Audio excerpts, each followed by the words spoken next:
പണ്ട് പാടവരമ്പത്തിലൂടെ ഒരു ഓലക്കുടയുമെടുത്ത്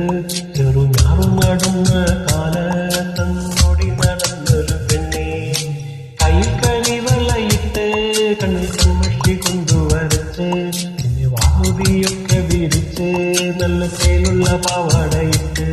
ആ തോട്ടോരത്തുള്ളൊരു കൈതോലക്കൂട്ടത്തിനോരത്ത് നിൽക്കണൊരൽമരത്തിൽ ിരിക്കണ ദേവിക്കു ചാത്തുവാൻ പൂവുകൾ കൊണ്ടുപോയോ പെണ്ണെ പൂവുകൾ കൊണ്ടുപോയോ പണ്ട് പാടവരമ്പത്തിലൂടെ ഒരു ഓലക്കൂടയുമെടുത്ത് ചെറുനാറു നടുന്ന കാലത്തന്നോടി നടന്നൊരു പെണ്ണെ കയ്യിൽ കരിവളയിട്ട് കണ്ണിൽ കൺമഷി കൊണ്ടുവരച്ച് പിന്നെ വാമുടിയൊക്കെ വിരിച്ച് നല്ല ചേരുള്ള